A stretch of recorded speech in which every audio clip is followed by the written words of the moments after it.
نحمده ونصلي على رسوله الكريم اما بعد فاعوذ بالله من الشيطان الرجيم بسم الله الرحمن الرحيم رب اشرح لي صدري ويسر لي امري واحلل عقدة من لساني يفقهوا قولي ولله على الناس حج البيت من استطاع اليه سبيلا ومن كفر فإن اللہ غنی عن العالمین، اور اللہ کے لیے ہے لوگوں کے ذمے حج بیت اللہ کا جو بھی اس راستے کی استطاعت رکھتا ہو، اور جو کفر کرے تو یقیناً اللہ بے نیاز ہے تمام جہان والوں سے۔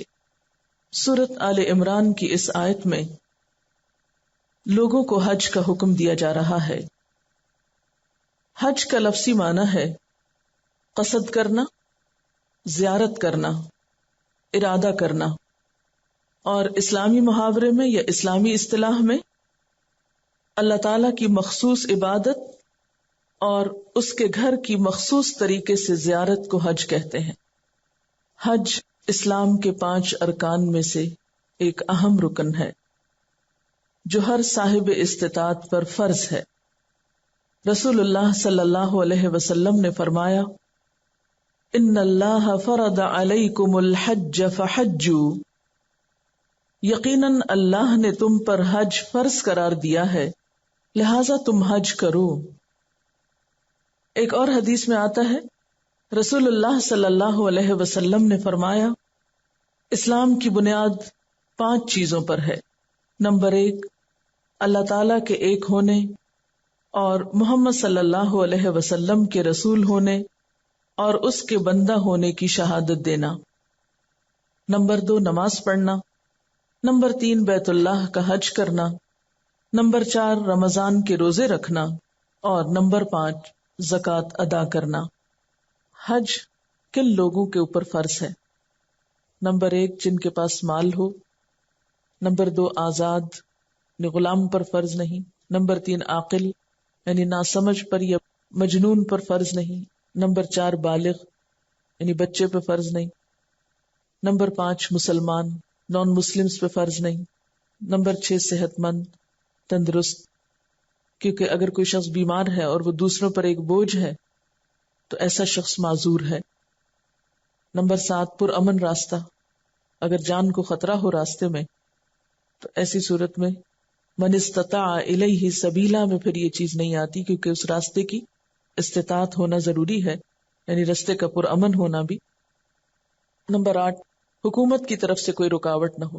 مثلا آج بھی دنیا میں کئی ممالک ایسے ہیں کہ جہاں ہر شخص حج کے لیے نہیں جا سکتا، ایک مخصوص کوٹا ہوتا ہے، چند افراد جا سکتے ہیں۔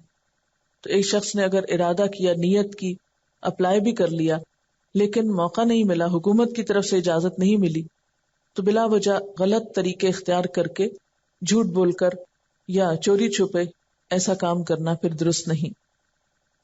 پھر اسی طرح عورت کے لیے یہ ہے کہ وہ حالت عدت میں نہ ہو، یعنی مثلا شوہر فوت ہو گیا، اگر کسی نے حج کا ارادہ کیا لیکن اسی دوران شوہر فوت ہو گیا تو وہ اب عدت کے دوران حج نہیں کرے گی، عدت کی تکمیل کے بعد حج ہوگا۔ جہاں حج ایک فرض عبادت ہے صاحب استطاعت پر، وہاں اس کے ادا کرنے والے کے لیے بہت اجر و ثواب بھی ہے، بہت فضیلت بھی ہے۔ حج سے دنیا اور آخرت دونوں کے فوائد حاصل ہوتے ہیں، اسی لیے قرآن پاک میں اللہ تعالی جہاں حج کا حکم دیتے ہیں، حضرت ابراہیم علیہ السلام کو لوگوں کو حج کے لیے پکارنے کو کہتے ہیں، وہاں پر ساتھ ہی یہ بھی فرماتے ہیں کہ وَلْيَشْهَدُوا مَنَافِعَ لَهُمْ، چاہیے کہ لوگ آ کر ان فائدوں کو دیکھیں، ان فائدوں کا مشاہدہ کریں جو ان کے لیے رکھے گئے ہیں۔ گویا حج میں بہت سے فائدے بھی ہیں، دنیاوی اعتبار سے بھی اور آخرت کے اعتبار سے بھی۔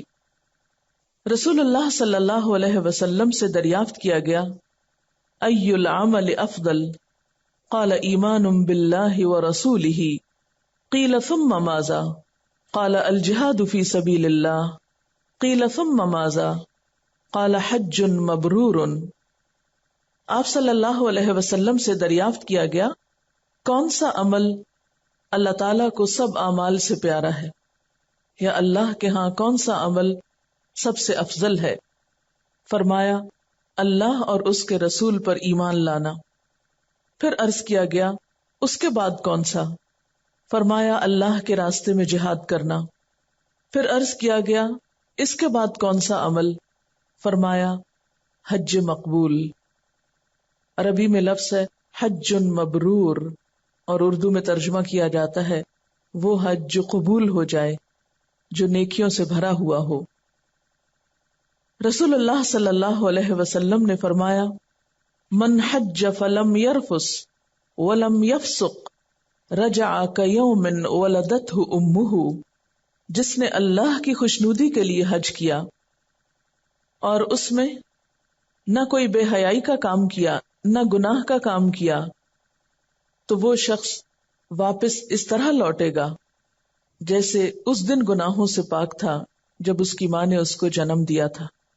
یعنی حاجی جب حج کر کے اپنے گھر کو لوٹتا ہے اور اس کا حج گناہوں سے اور برے کاموں سے پاک ہوتا ہے اور اس نے حج کے تقاضے پورے کیے ہوتے ہیں، تو وہ گناہوں سے اس طرح پاک صاف ہو جاتا ہے جیسے ایک معصوم بچہ ہو. ایک اور حدیث میں آپ صلی اللہ علیہ وسلم نے فرمایا ان الحج یہدم ما کان قبلہ. حج ان تمام گناہوں کا کفارہ ہوتا ہے، ان تمام گناہوں کو معاف کرا دیتا ہے جو پہلے سے سرزد ہو گئے ہوں. حج کو کمزوروں کا جہاد بھی کہا گیا، یعنی حج کرنے سے جہاد کا ثواب بھی ملتا ہے. آپ نے فرمایا جہاد الکبیر والضعیف والمرأة الحج والعمرہ. بوڑھے، کمزور اور عورت کا جہاد حج اور عمرہ کرنا ہے. ایک اور حدیث میں آتا ہے الحج المبرور لیس له جزاء الا الجنہ. حج مبرور کا بدلہ جنت کے سوا کچھ نہیں. یعنی انسان جب اس سفر پر نکلتا ہے اور صحیح طور پر حج ادا کرتا ہے تو اس کے بدلے میں اس کے لیے جنت لکھ دی جاتی ہے. رسول اللہ صلی اللہ علیہ وسلم نے یہ بھی فرمایا کہ حج اور عمرہ دونوں کو ملاؤ، کیونکہ یہ دونوں محتاجی اور گناہوں کو ایسا دور کر دیتے ہیں جس طرح بھٹی لوہے، چاندی اور سونے کے میل کو دور کرتی ہے، اور مقبول حج کا بدلہ جنت کے سوا اور کچھ نہیں. تو گویا دنیاوی اعتبار سے حج اور عمرہ انسان کی غربت اور افلاس، تنگ دستی کو دور کرنے کا ذریعہ ہے. یعنی انسان وہاں جاتا ہے، اللہ تعالیٰ کی عبادت کرتا ہے، دعائیں مانگتا ہے، تو اس سے انسان کی دنیا کی مشکلات بھی آسان ہوتی ہیں.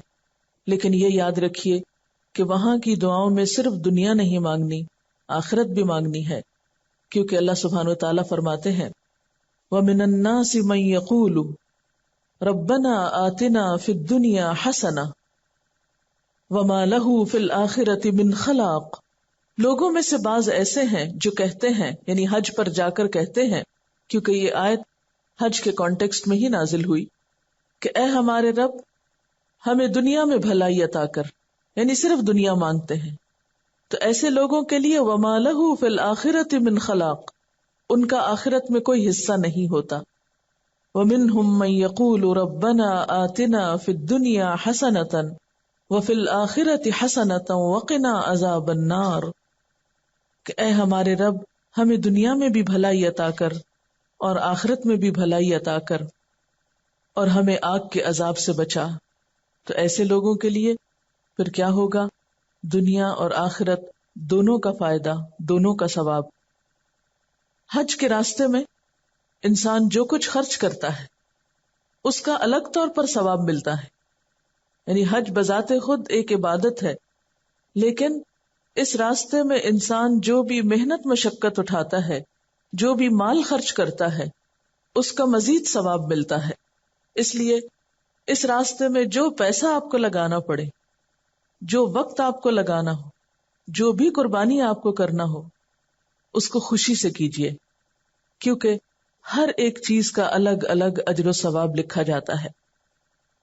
رسول اللہ صلی اللہ علیہ وسلم نے فرمایا النفقۃ فی سبیل اللہ الدرہم ب700، اللہ کے راستے میں خرچ کرنا ایسا ہے جیسے ایک درہم 700 کے برابر ہو. یعنی انسان اپنا مال جب خرچ کرتا ہے، مثلا کسی غریب کو دیتا ہے، کسی فقیر مسکین کو دیتا ہے، اس کا بھی اجر و ثواب ہوتا ہے. لیکن جب انسان اللہ کے راستے میں مال خرچ کرتا ہے تو اس کا اجر و ثواب کئی گنا بڑھ جاتا ہے. یعنی انسان اپنی روزمرہ زندگی میں جو بھی خرچ کرتا ہے اس کا اجر و ثواب اس کو ملتا ہے. حتیٰ کہ وہ مال جو انسان اپنی ذات پہ خرچ کرتا ہے، اپنی ضروریات کو اور جائز ضروریات کو پورا کرتا ہے، اس پر بھی اس کو اجر و ثواب ملتا ہے. کسی غریب اور فقیر کو دیتا ہے، اس پر بھی ثواب ملتا ہے. لیکن وہ مال جو انسان اللہ کے راستے میں خرچ کرتا ہے، اس میں ایک ایک روپیہ کا ثواب اور اجر 700 گنا کے برابر ہوتا ہے. جیسا کہ قرآن پاک میں بھی آتا ہے، مثل الذین ينفقون اموالهم فی سبیل اللہ کمثل حبۃ انبتت 7 سنابل فی کل سنبلۃ 100 حبۃ واللہ یضاعف لمن یشاء، کہ ان لوگوں کی مثال جو اللہ کے راستے میں اپنا مال خرچ کرتے ہیں. اللہ کے راستے سے مراد نیکی کا راستہ ہے، دین کا راستہ ہے، خواہ عبادت کے لیے ہو یا پھر دین کی تعلیم اور تبلیغ کے لیے ہو. تو اس کا اجر و ثواب، اس کی مثال ایسے ہے جیسے ایک دانہ کہ اسے اگر اگایا جائے تو اس سے 7 بالیاں نکلے، ہر بالی میں پھر 100 دانے ہوں، اور اس طرح اللہ تعالیٰ جس کے لیے چاہتا ہے کئی گنا بڑھا دیتا ہے. تو گویا آپ زاد راہ کے طور پر جو کچھ بھی مال خرچ کریں گے، خواہ اس سے ٹکٹ خریدیں یا اس سے وہاں کی رہائش کا کرایہ دیں یا پھر کھانے پینے میں خرچ کریں، کوئی پیسہ بھی جو اس راستے میں خرچ ہوگا اس میں سے ایک ایک روپیہ، ایک ایک ریال 700 کے برابر اجر و ثواب پائے گا. شرط یہ کہ وہ جائز اور حلال جگہ پر خرچ ہو اور اچھی نیت کے ساتھ خرچ ہو، دل کی خوشی کے ساتھ خرچ ہو، اور اس کو خرچ کرنے کے بعد انسان اپنے دل میں کوئی افسوس اور دکھ نہ لائے اور ایسی حسرتیں نہ لائے کہ اس سے تو میں اتنے پیسے میرے حج پہ لگ گئے، اس سے تو میں ایک گاڑی خرید سکتا تھا یا فلاں پلاٹ خرید لیتا یا فلاں اور فلاں کام کر لیتا. ایسی کوئی سوچ دل میں نہیں آنی چاہیے. یعنی دل کی خوشی سے، محبت سے اور اجر اور ثواب پانے کے لیے مال خرچ کرنا چاہیے.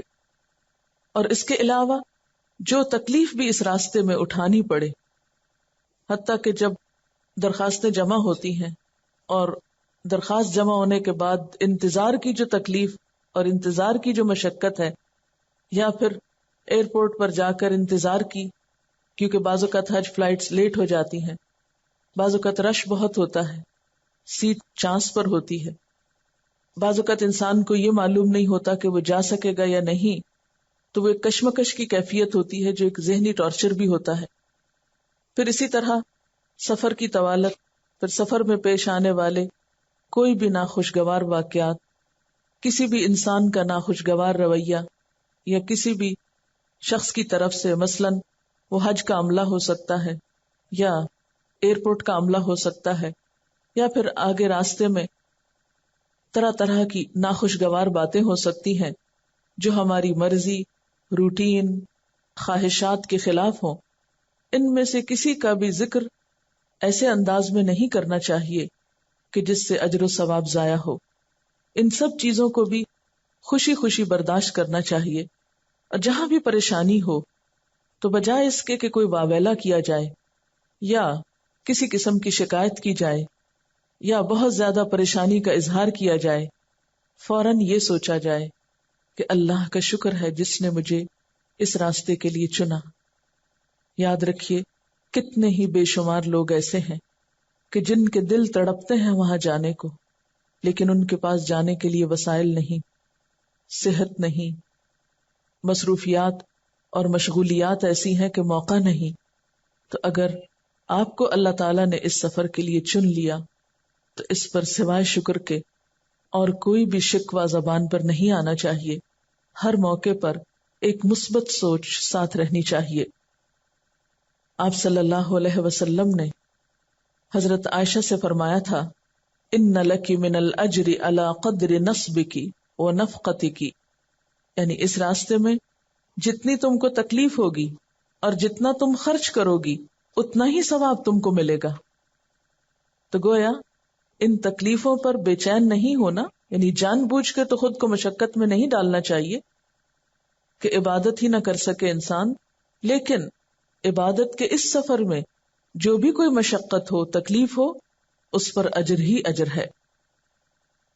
پھر اسی طرح حج کے لیے ارادہ کرتے ہوئے انسان کو اپنا حلال اور پاک اور صاف مال لے کر نکلنا چاہیے. رسول اللہ صلی اللہ علیہ وسلم نے فرمایا جب حاجی پاک اور صاف مال کو لے کر نکلتا ہے، رکاب میں پاؤں رکھتا ہے اور لبیک پکارتا ہے تو آسمان سے آواز آتی ہے لبیک و سعدیک، تیرا توشہ حلال، تیرا خرچ حلال، تیرا حج مقبول ہے اور گناہوں سے پاک ہو گیا، کچھ گناہ نہیں. اور جب حاجی حرام مال لے کر نکلتا ہے اور رکاب میں پاؤں رکھتا ہے اور لبیک پکارتا ہے تو آسمان سے آواز آتی ہے لا لبیک ولا سعدیک، تیرا توشہ حرام، تیرا خرچ حرام، تیرا حج سراسر گناہ، تیرا حج قبول نہیں. کیونکہ اللہ تعالی پاک مال کو ہی قبول کرتا ہے. اس لیے کسی کا حق مار کے حج کے لیے نکلنا، کسی کے ساتھ زیادتی کر کے یا حرام کمائی کے ذریعے اور دوسروں کا حق نہ دے کر نکلنا یا دوسروں کو ناراض کر کے نکلنا، یہ ان اعمال میں سے ہے کہ جس سے حج کو نقصان پہنچتا ہے. جہاں حج کرنا اجر و ثواب کا باعث ہے، حج کے فرض ہونے کے باوجود حج نہ کرنا، اس کی طرف توجہ نہ کرنا، چھوٹی چھوٹی مصروفیات کو بہانہ بنا کر حج کو ٹالتے چلے جانا، یا حج کے راستے میں پیش آنے والی مشقتوں سے گھبرا کر یا اس راستے میں پیسے کے خرچ ہونے کے ڈر سے اس راستے کی طرف نہ نکلنا، اس پر اللہ سبحانہ وتعالی کی طرف سے بہت وعید بھی ہے. نبی صلی اللہ علیہ وسلم نے فرمایا من لم تحبسه حاجة ظاهرة او مرض حابس او منع من سلطان جائر ولم يحج فليمت ان شاء يهوديا او نصرانيا، جو شخص حج نہیں کرتا اور اسے ضروری کام، بیماری یا ظالم حکومت کی رکاوٹ بھی نہیں، تو وہ چاہے تو یہودی ہو کر مرے یا عیسائی ہو کر مرے. کیونکہ قرآن پاک میں بھی آتا ہے ومن کفر فإن اللہ غنی عن العالمین، جس نے کفر کیا، انکار کیا، یعنی حج فرض ہے، موقع ہے، مال ہے، لیکن صرف سستی ہے، تو پھر یہ دراصل اللہ کے حکم کا انکار ہے. ایسے لوگوں سے اللہ بیزار ہے، اللہ کو ایسے لوگوں کی ضرورت نہیں. حضرت علی رضی اللہ تعالی عنہ فرماتے ہیں جس شخص کے پاس حج بیت اللہ تک جانے کا زاد راہ اور سواری ہے، یعنی ٹکٹ کے پیسے ہیں اور وہاں کھانے پینے کا بھی کام چل سکتا ہے، اور وہ حج نہ کرے تو چاہے وہ یہودی ہو کر مرے یا نصرانی ہو کر مرے. یعنی اللہ کو ایسے شخص کی پھر کوئی پرواہ نہیں.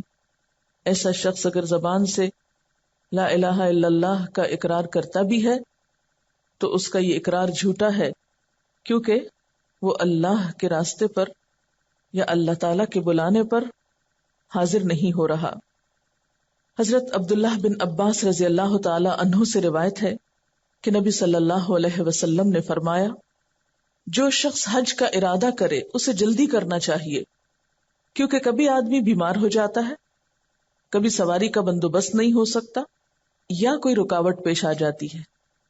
یعنی بعض اوقات ایسا تو نہیں ہوتا کہ ارادہ نہ ہو، ارادہ ہوتا ہے لیکن انسان سوچتا اچھا پھر اگلے سال سے، پھر کبھی صحیح نہیں. جب ارادہ ہو، موقع میسر ہو تو پھر دیر نہ کی جائے. حضرت عبداللہ بن عباس رضی اللہ تعالی عنہ نبی صلی اللہ علیہ وسلم سے روایت کرتے ہیں کہ آپ نے فرمایا فریضہ حج ادا کرنے کے لیے جلدی کرو، کیونکہ کسی کو معلوم نہیں کہ اسے کیا عذر پیش آ جائے. حضرت عمر بن خطاب کہتے ہیں کہ میں نے ارادہ کیا کچھ آدمیوں کو شہر میں بھیجوں، وہ تحقیق کریں کہ جن لوگوں کو حج کی طاقت ہے اور انہوں نے حج نہیں کیا ان پر جزیہ مقرر کر دیں. ایسے لوگ مسلمان نہیں ہیں، ایسے لوگ مسلمان نہیں ہیں. یعنی اتنی سخت بات فرمائی گئی اس سلسلے میں. اب سوال یہ پیدا ہوتا ہے کہ حج کب شروع ہوا، یعنی حج کی ابتدا کہاں سے ہوئی، حج کا آغاز کہاں سے ہوا. ہم سب جانتے ہیں کہ حج کرنے کے لیے لوگ مکہ جاتے ہیں اور بیت اللہ شریف کی زیارت کرتے ہیں. بیت اللہ شریف کی تعمیر سب سے پہلے فرشتوں کے ذریعے ہوئی، پھر حضرت آدم علیہ السلام نے اسے تعمیر کیا، اس کے بعد حضرت شیث علیہ السلام نے، پھر جب نوح علیہ السلام کے زمانے میں طوفان آیا جو پوری زمین پر پھیل گیا تو اس موقع پر بیت اللہ کی عمارت بھی منہدم ہو گئی. پھر ایک عرصہ دراز تک وہ عمارت وہاں باقی نہ رہی، ایک طرح سے اس کے آثار بھی ختم ہو گئے. تو اللہ سبحانہ و تعالی نے حضرت ابراہیم علیہ السلام کو اس گھر کی تعمیر کا حکم دیا. سورۃ الحج کی آیت نمبر 26 میں اللہ سبحانہ و تعالی فرماتے ہیں وَإِذْ بَوَّأْنَا لِإِبْرَاهِيمَ مَكَانَ الْبَيْتِ، اور جب ہم نے ابراہیم علیہ السلام کے لیے اس گھر کی جگہ مقرر کی، یعنی اللہ تعالیٰ نے نشاندہی فرمائی کہ خانہ کعبہ کہاں تعمیر ہوگا، اور ابراہیم علیہ السلام نے اپنے بیٹے اسماعیل علیہ السلام کے ساتھ مل کر اس کو تعمیر کیا. اس گھر کی تعمیر کرنے کی غرض کیا تھی؟ فرمایا اللہ تشرک بی شیئا، کہ میرے ساتھ کسی کو شریک نہ ٹھہراؤ. یعنی دنیا کے مرکز میں یہ گھر دراصل اللہ تعالی کی وحدانیت اور اللہ تعالی کے ایک ہونے پر دلیل ہے. پوری دنیا کے مسلمانوں کو وہاں آنے کے لیے اس لیے کہا جاتا ہے کہ سب مل کر اتحاد کا مظاہرہ کرتے ہوئے اکٹھے ہو کر صرف ایک اللہ کی وحدانیت کا سبق سیکھیں بھی اور دنیا میں عام بھی کریں.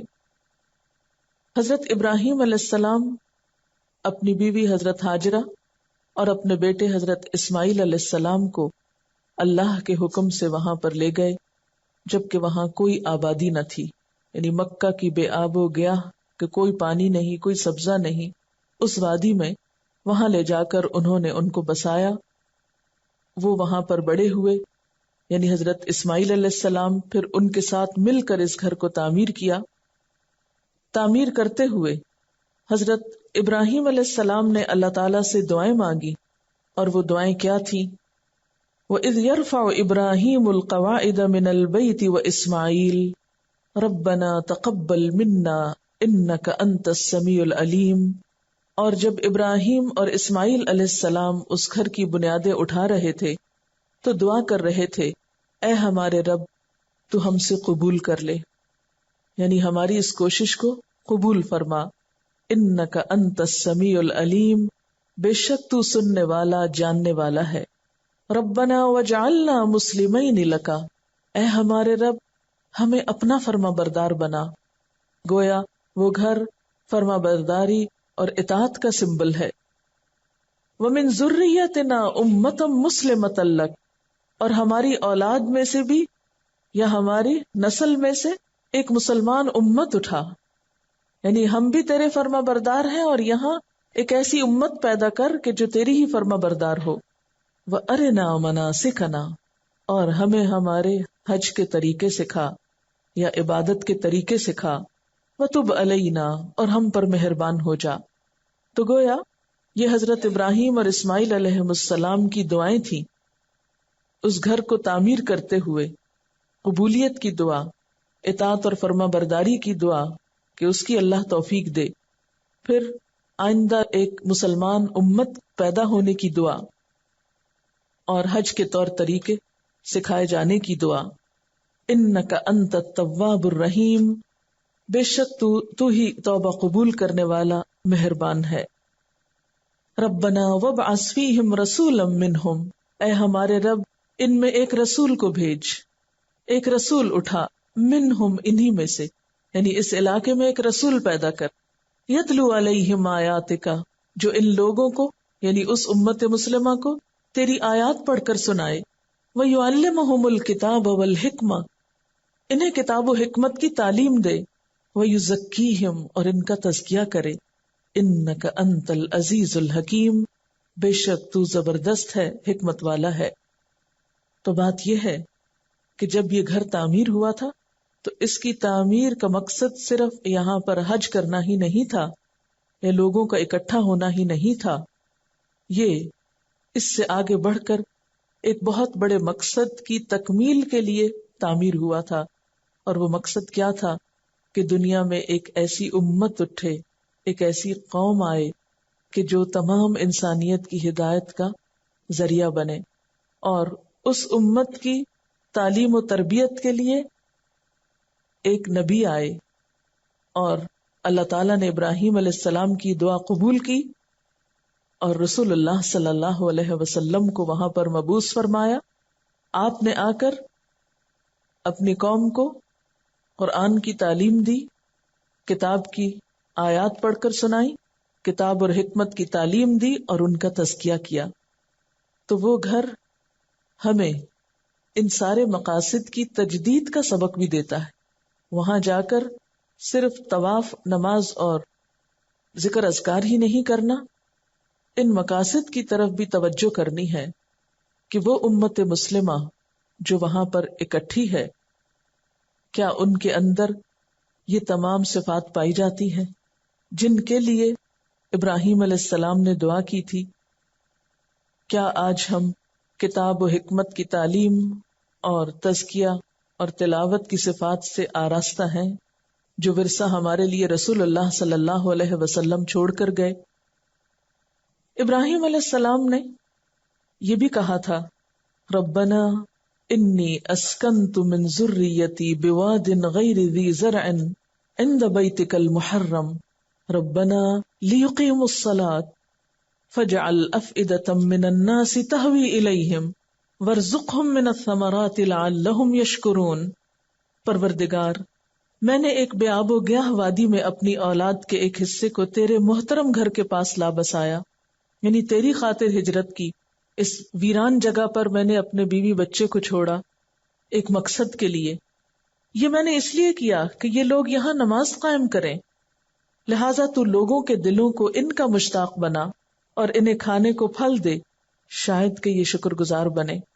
تو ابراہیم علیہ السلام نے مزید مقاصد واضح کیے کہ یا اللہ یہاں تیری ہی عبادت ہو، میری یہ نسل نماز پڑھنے والی ہو، اور پھر چونکہ یہ ایک ویرانہ ہے، ایسا نہ ہو یہ دنیا سے کٹ جائے، یا اللہ لوگوں کے دل ان کی طرف مائل کر دینا۔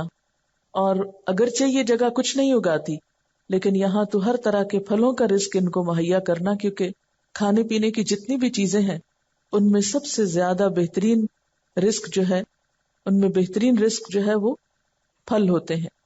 تو اس بہترین رزق کی دعا بھی مانگی، تو گویا دین کے ساتھ دنیا کی نعمتیں بھی اپنی اولاد کے لیے طلب کی۔ بہرحال اللہ تعالیٰ نے ابراہیم علیہ السلام کو حکم دیا کہ لوگوں کو حج کے لیے پکارا جائے۔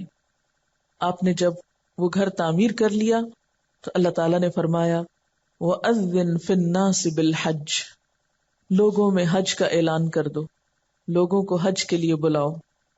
ابراہیم علیہ السلام نے عرض کیا کہ اس بے آباد ویرانے سے باہر آبادیوں تک میری آواز کیسے پہنچے گی؟ تو اللہ تعالیٰ نے فرمایا اعلان کرنا تمہارا کام ہے اور اسے لوگوں تک پہنچانا میرا کام ہے۔ چنانچہ اللہ تعالیٰ نے حضرت ابراہیم علیہ السلام کا یہ اعلان نہ صرف اس وقت کے زندہ انسانوں تک پہنچا دیا بلکہ عالم ارواح میں تمام روحوں تک بھی یہ آواز پہنچائی گئی۔ آپ سب جانتے ہیں نا کہ تمام روحیں ایک ہی وقت میں پیدا ہوئی تھی، جیسا کہ سورۃ الاعراف میں آتا ہے۔ تو جس شخص کی قسمت میں بیت اللہ کی زیارت لکھی تھی اس نے حضرت ابراہیم علیہ السلام کے اعلان کے جواب میں لبیک کہی۔ حج کے تلبیہ کی اصل بنیاد حضرت ابراہیم علیہ السلام کے اسی اعلان کا جواب ہے، یعنی اس وقت جن لوگوں نے جواب میں کہا تھا لبیک، اے اللہ ہم حاضر ہیں، لبیک اللہم لبیک، تو ان لوگوں کو حج کی سعادت نصیب ہوتی ہے۔ اس لیے حج کا سفر خاص طور پر اللہ تعالیٰ کی ایک بہترین رحمت اور عنایت اور نوازش ہے کہ اس نے یہ توفیق بخشی. اس لیے حج کا سفر شروع ہونے سے لے کر ختم ہونے تک کسی بھی موقع پر دل میں کوئی تکبر، نفس کی پاکیزگی اور پائٹی کا خیال نہ آئے کہ ہم دوسروں کے مقابلے میں زیادہ نیک ہیں. نہیں، اصل عزت تو اس کی ہے کہ جو اللہ کے ہاں قبول کر لیا جائے اور جس کے اندر تقوی پیدا ہو جائے. حج کی 3 قسمیں ہوتی ہیں. نمبر 1 حج افراد، نمبر 2 حج قران اور نمبر 3 حج تمتع. حج افراد میں صرف حج کی نیت سے احرام باندھا جاتا ہے. افراد کا لفظ فرد سے ہے، یعنی صرف حج. عام طور پر سعودی عرب میں رہنے والے بہت سے لوگ ڈائریکٹ آ کر حج کر کے چلے جاتے ہیں کیونکہ انہیں سال میں کئی دفعہ الگ سے عمرہ کرنے کا موقع ملتا رہتا ہے. حج قران، اس میں عمرہ اور حج دونوں کی نیت سے اکٹھا احرام باندھا جاتا ہے اور حج مکمل ہونے کے بعد کھولا جاتا ہے. اور تیسرا ہے حج تمتع، اس میں پہلے عمرے کی نیت سے احرام باندھا جاتا ہے اور عمرہ مکمل ہونے کے بعد احرام کھول دیا جاتا ہے. پھر ایام حج میں اپنی رہائش سے ہی دوبارہ احرام باندھا جاتا ہے اور حج مکمل ہونے کے بعد کھولا جاتا ہے. عموماً یہاں سے جو لوگ جاتے ہیں وہ حج تمتع کرتے ہیں، اور اس کا طریقہ یہ ہے کہ حج کے مہینوں میں احرام باندھ کر اپنے علاقے یا ملک سے روانہ ہوا جائے، پہلے عمرہ کیا جائے اور 8 ذوالحج سے پھر دوبارہ احرام پہنا جائے اور حج کے مناسک ادا کیے جائیں. حج تمتع کا احرام باندھنا افضل ہے. اب چونکہ یہاں سے جو لوگ جاتے ہیں وہ ذیقعد کے شروع میں جاتے ہیں اور پورا مہینہ ذیقعد کا فلائٹس جاتی رہتی ہیں. کچھ لوگ ذی الحج کے شروع میں بھی پہنچتے ہیں، مثلا پہلی ذی الحج کو یا دوسری ذی الحج کو. ایسے لوگ عموماً حج تمتع کی نیت کرتے ہیں، یعنی آپ جب گھر سے نکلیں گے تو حج کی نیت کریں گے، لیکن کون سے حج کی؟ حج تمتع کی. اور اس میں پہلے آپ عمرہ کریں گے اور عمرے کی نیت سے احرام باندھیں گے. اب پہلے میں عمرے کی کچھ باتیں کروں گی، پھر اس کے بعد حج کے مناسک پر آؤں گی. یاد رکھیے کہ عمرہ ہو یا حج، یہ سفر دنیا کے تمام سفروں سے مختلف ہے. باقی سفر ہم بعض اوقات تجارت کی نیت سے کرتے ہیں یا کسی کی ملاقات کی نیت سے یا کسی شادی بیاہ میں شرکت کے لیے، تو عموماً دنیاوی مقاصد ہوتے ہیں. لیکن حج کا سفر سراسر عبادت کا سفر ہے اور دنیا کے ہر سفر سے مختلف سفر ہے. اس لیے اس سفر پر جانے سے پہلے صرف جذبہ اور شوق ہی کافی نہیں، بلکہ جس کام کے لیے یہ سفر ہو رہا ہے اس کے بارے میں صحیح طور پر علم ہونا بہت ضروری ہے. کیونکہ اگر صحیح علم نہیں عمرہ کرنے کے بارے میں یا حج کرنے کے بارے میں، تو ہو سکتا ہے کہ ہم ساری مشقتیں اٹھا کر بھی مطلوبہ ثواب اور فائدہ حاصل نہ کر سکیں جو کہ حج کا ثواب اللہ تعالیٰ نے حج کرنے والوں کے لیے رکھا ہے. تو سب سے پہلی چیز آتی ہے اس کی تیاری، یعنی سفر شروع ہونے سے پہلے اس کی تیاری. اور یہ تیاری ذہنی طور پر بھی ہوگی، روحانی اور جذباتی طور پر بھی ہوگی اور عملی طور پر بھی ہوگی. کچھ چیزیں صرف آپ کی سوچ سے تعلق رکھتی ہیں، کچھ چیزیں آپ کے عمل سے تعلق رکھتی ہیں.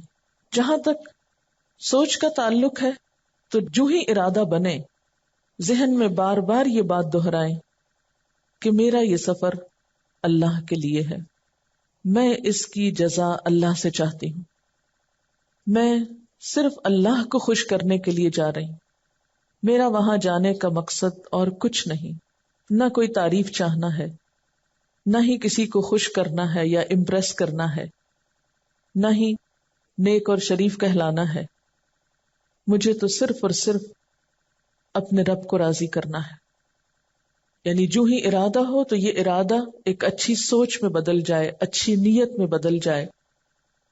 اور اچھی نیت کے لیے بار بار اپنے دل میں ایسی باتیں دہرانا اور کرنا بہت ضروری ہے، کیونکہ خود کو خود سکھانے کی بہت ضرورت رہتی ہے.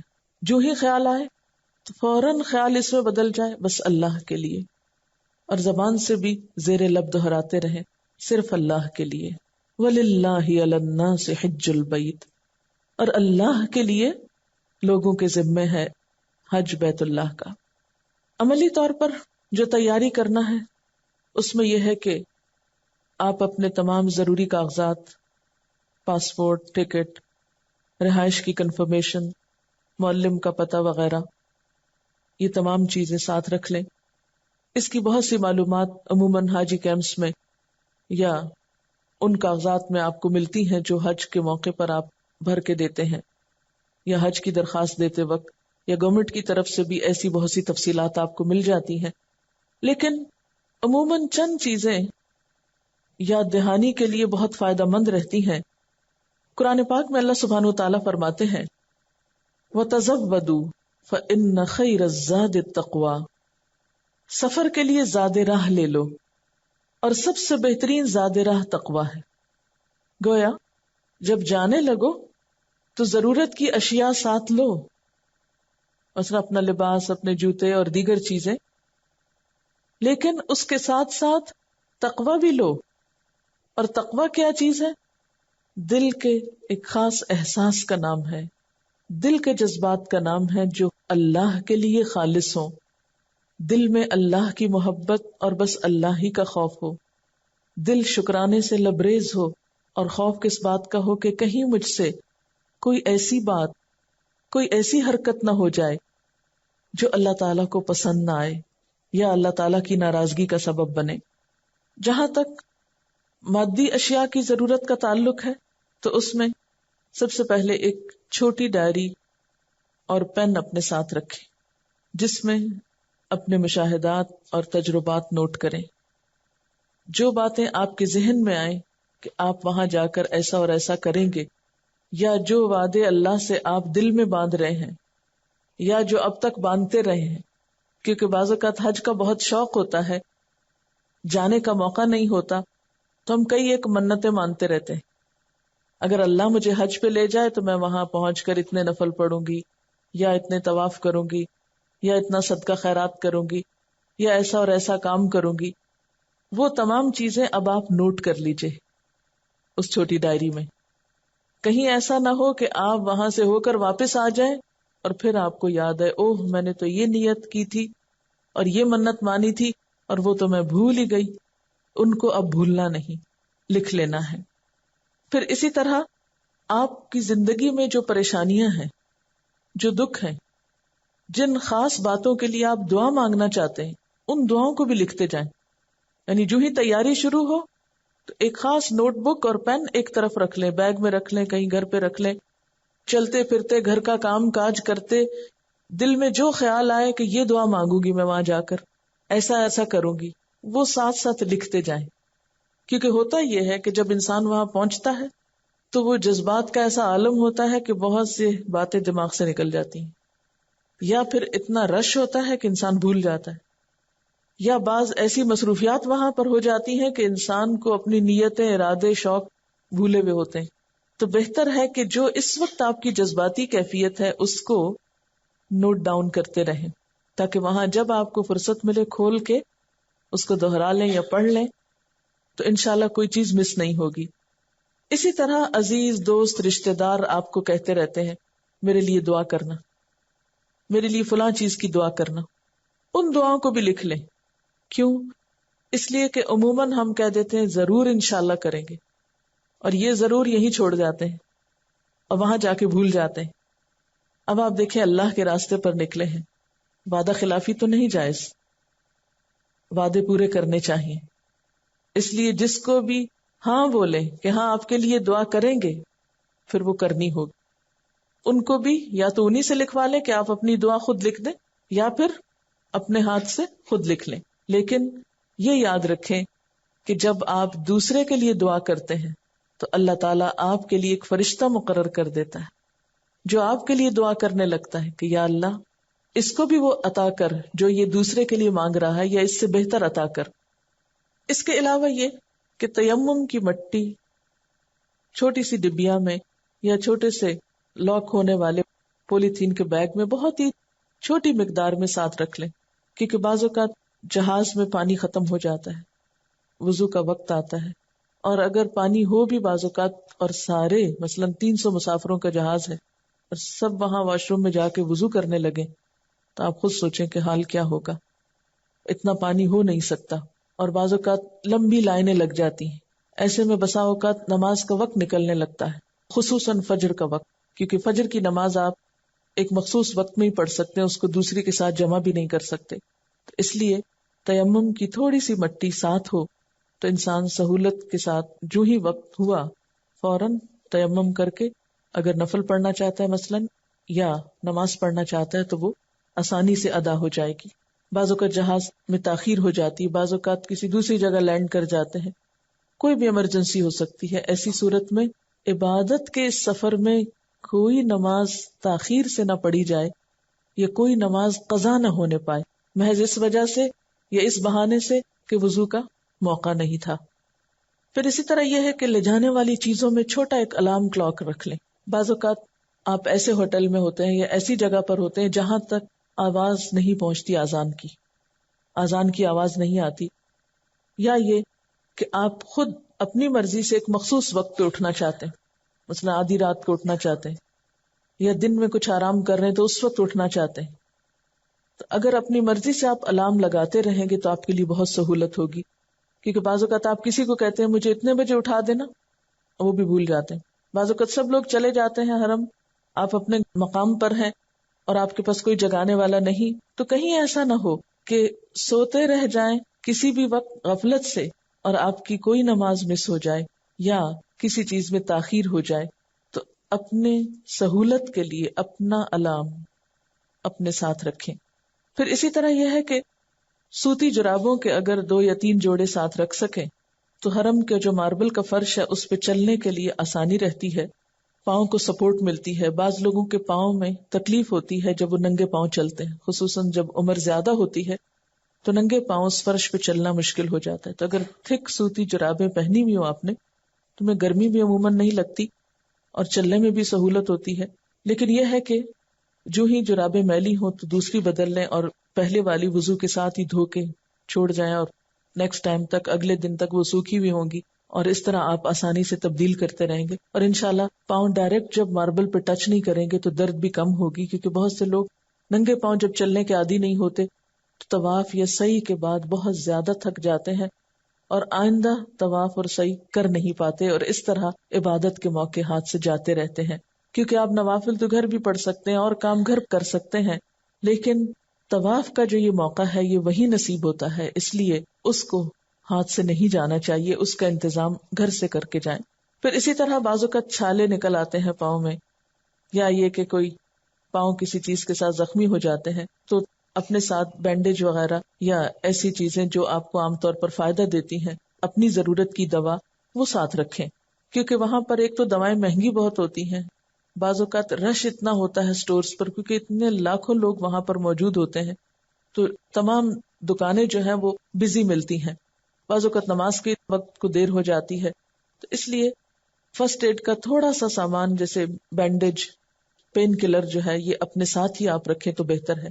مثلاً اگر آپ نے عمرہ کیا اور اس کے بعد آپ تھک گئے تو فوری طور پر پین کلر لے لیں، کوئی ایسی دوا لے لیں جو عام طور پر آپ کو فائدہ دیتی ہے اور اس سے آپ کو ری ایکشن بھی نہیں ہوتا، تو وہ آپ گھر سے ہی اگر اپنے ساتھ تھوڑی سی مقدار میں لے جائیں تو اس سے سہولت ہوگی. کیونکہ بہت سے لوگ تھک کر پھر سو جاتے ہیں اور سوئے رہتے ہیں اور نمازوں کے وقت گزر جاتے ہیں، تو ایسے موقع پر تھکاوٹ کا رسک نہ لیں. پھر اسی طرح بزرگ لوگ جو موسم کی تبدیلی سے جلد متاثر ہوتے ہیں، مثلا باہر گرمی ہے، آپ گاڑی میں بیٹھے ہیں، بس میں بیٹھے ہیں اور اس میں بہت زیادہ اے سی تیز کیا ہوا ہے، اب وہ اتنی ٹھنڈ لگنے لگتی ہے کہ آپ ایک دم بیمار پڑنے لگتے ہیں. تو ایسے میں اپنے پاس اگر ایک گرم چادر یا ایکسٹرا کپڑا رکھیں کہ جو آپ اس موقع پہ خود کو لپیٹ سکیں تو وہ زیادہ بہتر ہے. آج کل چونکہ موسم ٹھنڈا ہے تو تہجد اور عشاء کے وقت خصوصاً مدینہ میں سردی کا امکان ہوتا ہے، اس لیے اس موقع کی مناسبت سے آپ اپنے ساتھ ضروری سامان اپنی سہولت کے مطابق رکھ سکتے ہیں. اسی طرح یہ ہے کہ اپنے ہینڈ بیگ کا سائز جو ہے وہ نہ تو بہت بڑا رکھیں اور نہ ہی بالکل چھوٹا رکھیں. اگر درمیانے درجے کا ہینڈ بیگ رکھیں، نماز پڑھتے وقت اس کو آگے رکھ سکتے ہیں تاکہ وہ ستھرا بن جائے. یہ چیز جو ہے جب آپ یہاں ڈال لیتے ہیں اپنے اس میں تو چوری وغیرہ کا بھی خطرہ نہیں ہوتا. اور لائٹ بھی ہوتا ہے کہ بہت کچھ بھر کے آپ اس میں نہیں لے جا رہے. اور پھر یہ ہے کہ بیگ ایسا نہ ہو کہ جو لٹا دیں آپ. لٹانے سے دوسروں کی نماز میں رکاوٹ ہوتی ہے، کیونکہ حج میں اور عمرے میں رش بہت ہوتا ہے. جب رش ہوتا ہے تو لوگ نیچے نہیں دیکھتے، وہ آتے ہیں بیگ کے اوپر پاؤں رکھتے ہیں اور گزر جاتے ہیں یا اس کو پلانگتے رہتے ہیں. تو اگر یوں کھڑا ہوگا بیگ تو اس کے اوپر کم از کم کوئی پاؤں نہیں رکھ پائے گا. اور اگر اس کی بیس ذرا سی چوڑی ہو اور ذرا سی ٹکنے والی ہو تو اس میں یہ ہے کہ کھڑا رہتا ہے بیگ. اگر اس میں چشمہ وغیرہ ہے تو اس کے ٹوٹنے کا ڈر بھی نہیں ہوتا. اور اس میں یہ ہے کہ اگر کوئی ایسا دیکھے کہ بہت ہی رش بڑھ گیا تو اس کو اٹھا کے آپ اپنی گود میں بھی رکھ سکتے ہیں. اور اس میں یہ ہوتا ہے کہ اگر بہت بڑا ہو تو وہ بیٹھنے میں دقت ہوتی ہے، تو یہ سہولت سے آپ اس کو اپنے قریب بھی کر سکتے ہیں. اور خدا کے لیے ٹک ٹک کر کے بجنے والے بیگ نہ لیجیے جو بند ہونے میں ٹک کر کے بند ہوتے ہیں نا، کیونکہ بہت سے لوگوں کو دیکھا ہے وہ تھوڑی تھوڑی دیر بعد کھولیں گے، کچھ نکالیں گے اور ٹک کر کے بند کریں گے اور دوسروں کی عبادت میں خلل ڈالیں گے. دیکھیے اللہ کے گھر میں ہم جب بیٹھے ہیں تو ہمیں اس گھر کا اور اس گھر میں آنے والوں کا احترام بہت ضروری ہے کہ ہماری وجہ سے کسی کی عبادت میں، اس کی تلاوت میں، اس کی دعا میں، اس کے ذکر میں، اس کی مناجات میں خلل نہ آئے. اگر زپ کھول بھی رہے ہیں تو آرام سے اس طرح کھولیے کہ اس کا شور بھی دوسرے کو تکلیف نہ دے. اور اگر آپ کوئی بٹن بیگ کا یا کسی چیز کا بند کر رہے ہیں تو اس طرح بند کیجئے کہ دوسرے کو اذیت نہ پہنچے، کیونکہ جتنے لوگ بھی وہاں پر ہیں ان کو وہاں عبادت ہی کرنی چاہیے. اور اگر بہت سے لوگ نہیں بھی کر رہے تو جو کر رہے ہیں ان کو اذیت نہ دیجیے. پھر بیگ کے علاوہ جوتوں کا ایک چھوٹا سا کپڑے کا خود بنائی ہوئی تھیلی، اور وہ بھی اپنے مخصوص رنگ کی اگر آپ لے لیں، اس میں اپنے چپل ڈال کے اوپر سے اس کی وہ بند کر کے اگر آپ کہیں بھی قریبی جگہ پر رکھ لیتے ہیں تو دور سے کلر پہچاننا آسان ہوتا ہے کہ آپ کا جوتا وہ مخصوص رنگ کا ہے. اس کا کپڑا ایسا ہو کہ جو دھلنے میں آسان ہو. یہ نہیں کہ ایک دفعہ آپ نے وہ بنا لی اور میلی بھی ہو گئی تو اسی میل سمیت اور گندے جوتوں سمیت آپ حرم میں جائیں اور سب کو تکلیف دیں. اور اس میں یہ ہے کہ اس کے اوپر وہ جو ڈوری لگی ہوتی ہے وہ بہت اچھی ہوتی ہے کہ فوراً کھینچ کے بند ہو جاتے. خدا کے لیے پلاسٹک کے شاپرز لے کے حرم میں داخل نہ ہو، کیونکہ بہت سے لوگ ہارڈ قسم کی پلاسٹک کے شاپر لے کے اندر جاتے، شٹ شٹ شٹ کر کے کھول رہے ہیں، بند کر رہے ہیں. اس سے کیا ہوتا ہے کہ عبادت میں خلل آتا ہے. ٹھیک ہے، اور لوگ اگر نہیں بھی کر رہے اور ہم خود اس چیز کا احتیاط برت رہے ہیں یا اس کا دھیان کر رہے ہیں تو کم از کم ہماری ذات سے کسی کو تکلیف نہ پہنچے، کیونکہ حج کا سفر تو ایک پرامن سفر ہے. اور اس میں آپ دیکھیے کہ حرمن آمنن کا لفظ آتا ہے، امن والا حرم. جیسے کہ قرآن پاک میں اللہ تعالیٰ فرماتے ہیں ان اول بیت وضع للناس للذی ببکۃ مبارکا وہدی للعالمین، بے شک پہلا گھر جو لوگوں کے لیے بنایا گیا وہ مکہ میں ہے، مبارک ہے اور جہان والوں کی ہدایت کا ذریعہ ہے. فیہ آیات بینات، اس میں روشن نشانیاں ہیں. مقام ابراہیم، مقام ابراہیم ہے. ومن دخلہ کان آمنا، اور جو اس میں داخل ہوا وہ امن میں آ گیا. لیکن جدید دور کی ایسی چیزوں کی وجہ سے امن میں بہت خلل ہو گیا ہے.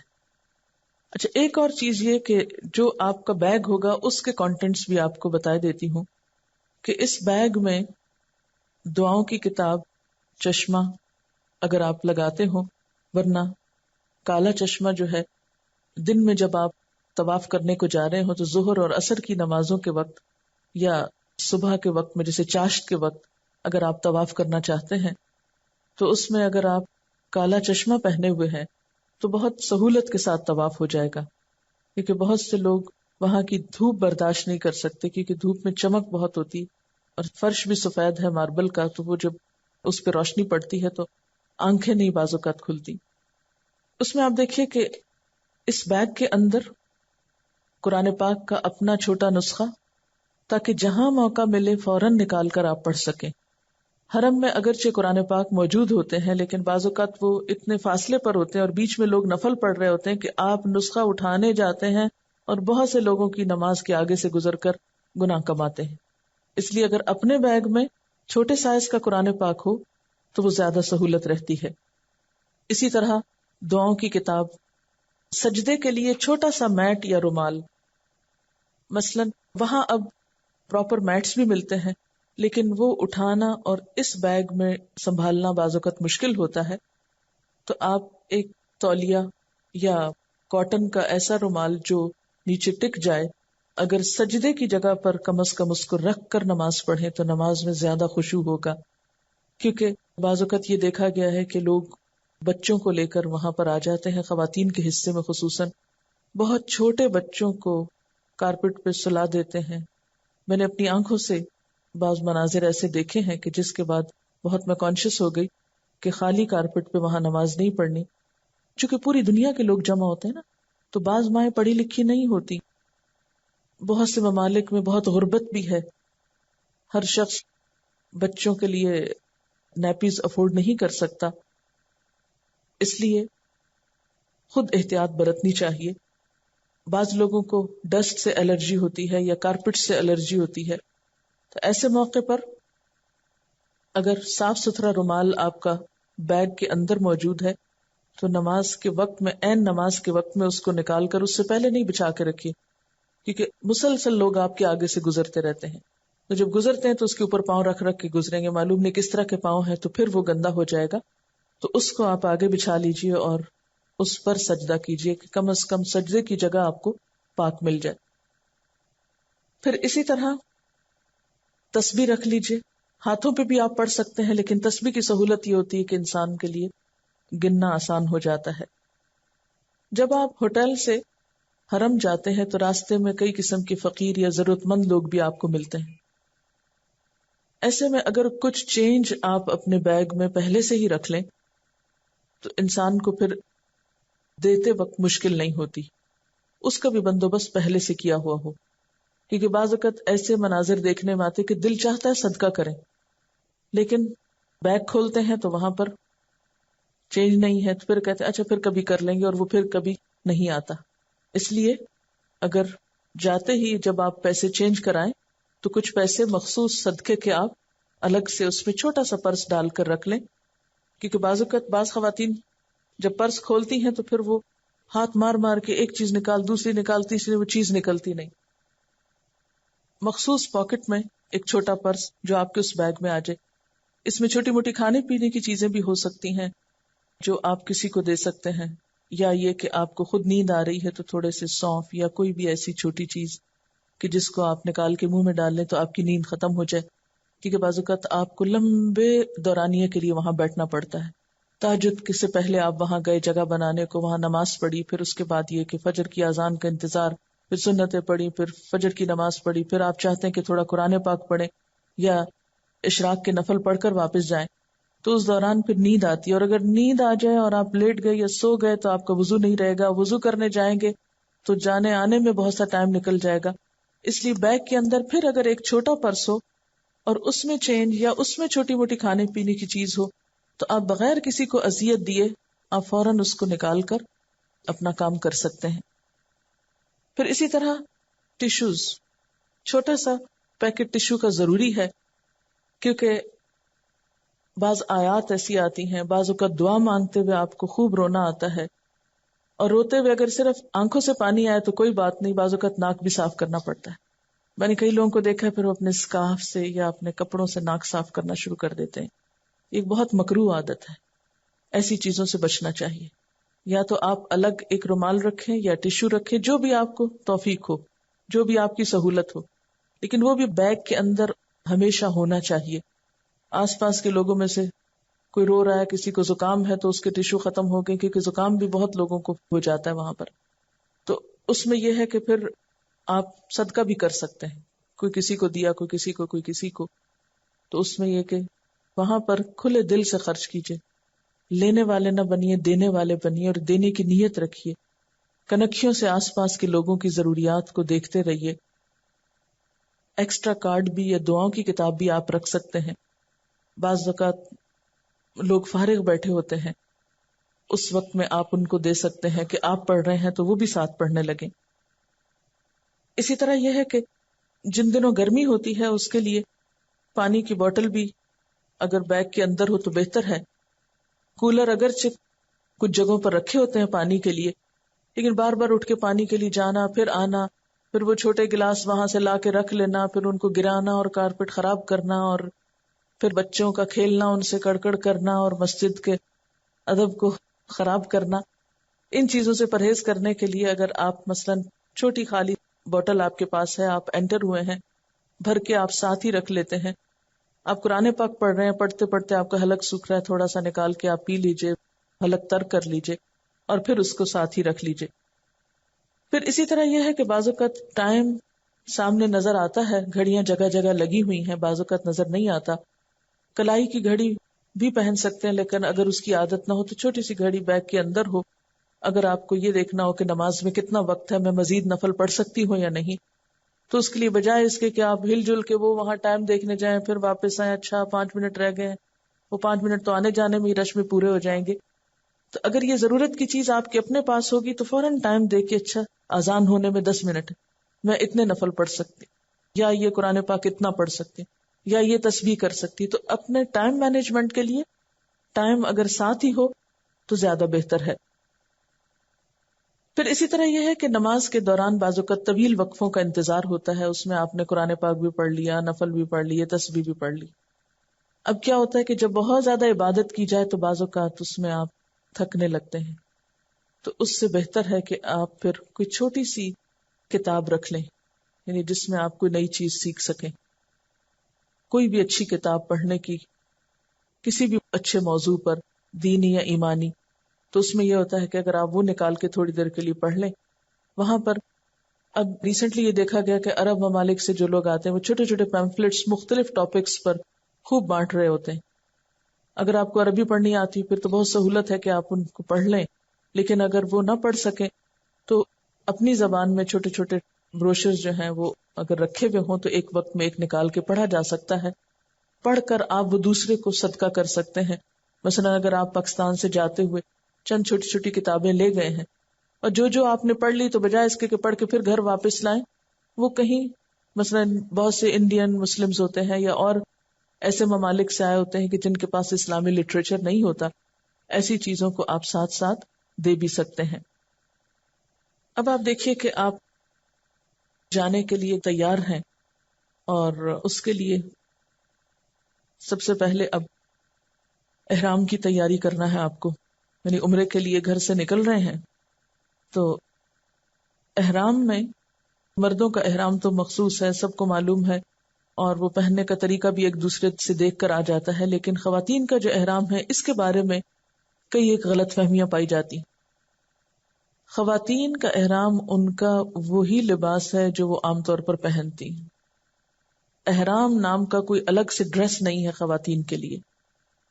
آپ اپنی روٹین میں، نارمل زندگی میں جو ڈریس پہنتے ہیں وہی ڈریس آپ کا ہوگا. مثلاً باہر نکلتے وقت اگر آپ گاؤن اور سکارف پہنتے ہیں، اسی میں آپ عمرے کے لیے جا سکتے ہیں.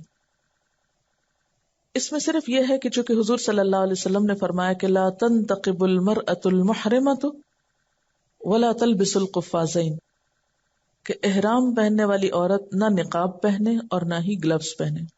نقاب سلے ہوئے کپڑے کو کہتے ہیں جو باقاعدہ سی کر پہنا جاتا ہے یا الگ سے ہوتا ہے. چونکہ نقاب اور گلوز کی ممانعت ہے، اس لیے جو خواتین یہاں پر نقاب پہنتی ہوں ان کے لیے کیا ہے کہ وہ نقاب نہیں پہنے گی. تو نقاب کے علاوہ آپ کیا کر سکتے ہیں کہ ایک سادہ چادر لے، اور اس کو اگر آپ، کیونکہ سلا ہوا کپڑا پہننا بطور احرام منع ہوتا ہے، اور جو نقاب کی ممانعت ہے وہ بھی اس کے سلے ہوئے ہونے کی وجہ سے ہے. تو اگر آپ اس طرح کی چادر لیتے ہیں جو بار بار گرتی نہیں یا کھلتی نہیں، تو اس کا لینا جو ہے وہ آپ کے لیے سہولت کا سبب ہوتا ہے. اس میں چھوٹی سی سیفٹی پن جو ہے وہ آپ لگا سکتے ہیں، اور اگر یہ تھک ہے تو اس کو اوپر سے ڈبل کرنے کی ضرورت نہیں ہے. اور اگر تھن کپڑا ہے اور بال ننگے ہو رہے ہیں تو اس کپڑے کو آپ اوپر سے لے سکتے ہیں، ورنہ آپ اس کو پن لگا کے پیچھے سے لا سکتے ہیں. اور اس میں ہم دیکھتے ہیں کہ صحابیات سے جو چیز روایت ہے کہ جب مرد ہمارے سامنے آتے تھے تو ہم چادر آگے کر لیتے تھے اور جب نہیں ہوتے تھے تو ہم ہٹا لیتے تھے. اس میں جیسے آپ جہاز میں پہن کر بیٹھے ہیں، لباس آپ احرام والا پہنے ہوئے ہوں گے، لیکن احرام کی نیت اس وقت کریں گے جب جہاز میں اعلان ہوگا. یعنی اس سے پہلے آپ اپنے پراپر ڈریس میں ہیں، نارمل طریقے سے رہیں، بیٹھیں، جو آپ کھا پی رہے ہیں، پڑھ رہے ہیں، عبادت کر رہے ہیں وہ کرتے چلے جائیں. جو ہی جہاز میں اعلان ہوگا تو اس وقت آپ نیت کریں گے، کیونکہ احرام اصل میں تو نیت کا نام ہے. نیت کریں گے اور اس کے ساتھ ہی یہ ہے کہ اگر آپ نے نقاب اوپر کیا ہوا ہے تو اس کو ہٹا کر پھر اس کا جو پھیر دوسری طرف سے آتا ہے اس کو آپ کر سکتے ہیں. امیگریشن پہ آدمی بہت سامنے دیکھ رہے ہوتے ہیں تو ہاتھ سے آگے کر لیا، اور جہاں دیکھا کہ کوئی نہیں تو پھر اس کو ہٹا لیا. اسی طرح جب طواف ہو رہا ہوتا ہے تو اس وقت اوپر سے ذرا سا اس کو کھینچ لیا، یعنی یہ ذرا سا آگے آ جاتا ہے، اور یہاں سے اس کو تھوڑا سا اور ادھر کو کر لیا اور نیچے سر جھکا لیا اور اپنا کام کرتے رہے. بعض اوقات بہت زیادہ رش ہو جاتا ہے تو پھر اس میں مشکل ہوتی ہے، پن لگا کے پھر ہینڈ فری کر لیتے. تو یہ اس میں بہت سہولت کے ساتھ وہ سارے تقاضے بھی پورے ہو جاتے ہیں، اور وہ جو آتا ہے کہ سلا ہوا نقاب نہ ہو جو عموماً سی کر لوگ باقاعدہ پہنتے ہیں یا بند کرتے ہیں. لیکن جہاں تک اس بات کا تعلق ہے کہ منہ کو کپڑا ٹچ نہ کرے، یہ کہیں نہیں لکھا ہوا. کسی حدیث میں بھی یہ نہیں آتا کہ ٹچ نہ کرے. ٹچ اگر آپ کا اپنا نہیں کرے گا تو کسی اور کا کر جائے گا، کیونکہ اتنا رش ہوتا ہے تو یہ پاسبل ہی نہیں ہیومنلی. اور نہ کہیں کہا کہ یہ ڈیڈیوس کیا گیا ہے اس حدیث سے کہ عورت نقاب نہ پہنے. تو اس میں بھی ہوتا ہے چونکہ ہر طرح کے لوگ ہوتے ہیں، اور بعض اوقات بہت امبیرسمنٹ ہوتی ہے. اگر آپ کو عادت ہے نقاب پہننے کی تو بالکل آپ منہ کھول کے پھر نہیں سکتے، تو اس صورت میں پھر اپنے آگے پیچھے سے تھوڑا جھکا کے اور سر جھکا کے اپنا مقصد پورا کر لیتے ہیں. اب جو ہی آپ یعنی کہ گھر سے تو آپ نہا دھو کر اپنے کپڑے پہنیں گے، ایئرپورٹ پہ جائیں گے، پھر جا کر آپ جہاز میں بیٹھیں گے، اپنا ذکر اذکار کرتے رہیں گے، اپنی جو بھی ایز یوزول آپ سفر کر رہے ہوں گے. لیکن احرام کہاں سے شروع ہوگا؟ جہاں سے میقات شروع ہوگی. میقات کے شروع ہونے کا جہاز میں اعلان ہوگا. اس وقت آپ لبیک عمرتن کہہ کے آپ اپنا نیت کر کے اور اپنا احرام درست کر لیں گے. لیکن یہ یاد رکھیے کہ جب آپ گھر سے نکلیں تو گھر سے نکلنے کی دعا بھی پڑھنی چاہیے. بسم اللہ توکلت علی اللہ لا حول ولا قوۃ الا باللہ. اللہم انی اعوذ بک من ان اضل او اضل او ازل او ازل او اظلم او اظلم او اجہل او یجہل علی. یہ مخصوص دعائیں ہیں جو گھر سے نکلتے وقت روزانہ ہم پڑھتے ہیں، لیکن اس دن بھی بطور خاص پڑھیے، کیونکہ گھر سے نکلتے وقت اگر ہم سنت کے مطابق عمل کریں گے تو ہمارا یہ سفر زیادہ اجر و ثواب کا باعث ہوگا. پھر جب آپ گھر سے نکلنے لگے تو گھر والوں کے لیے مسنون دعا پڑھیں. استودعکم اللہ الذی لا تضیع ودائعہ. میں تمہیں اللہ کے سپرد کرتا ہوں جس کے پاس رکھی گئی امانتیں سلامت رہتی ہیں. یعنی گھر والوں کو اللہ کے حوالے کر کے جائیں. پھر گھر والے بھی مسافر کو دعا دیں. استودع اللہ دینک و امانتک و خواتیم عملک. ترجمہ ہے، میں تیرے دین، تیری امانت اور تیرے آخری عمل کو اللہ کے سپرد کرتا ہوں. سواری پہ قدم رکھتے ہوئے بسم اللہ کہیں. سواری پہ بیٹھ کر 3 مرتبہ الحمدللہ، 3 مرتبہ اللہ اکبر، اور پھر یہ دعا پڑھیں. سبحان الذی سخر لنا ھذا وما كنا له مقرنین وإنا إلى ربنا لمنقلبون. پاک ہے وہ ذات جس نے اس سواری کو ہمارے لیے مسخر کیا اور ہم اسے قابو کرنے والے نہ تھے، اور بے شک ہمیں اپنے رب ہی کی طرف واپس پلٹنا ہے. پھر آپ جو ہی گاڑی چل پڑے تو دعا پڑھیں. اللہم انا نسألک فی سفرنا ھذا البر والتقوى ومن العمل ما ترضى. اللہم ہون علینا سفرنا ھذا واطو عنا بعدہ. اللہم انت الصاحب فی السفر والخلیفۃ فی الاہل. اللہم انی اعوذ بک من وعثاء السفر وکآبۃ المنظر وسوء المنقلب فی المال والاہل.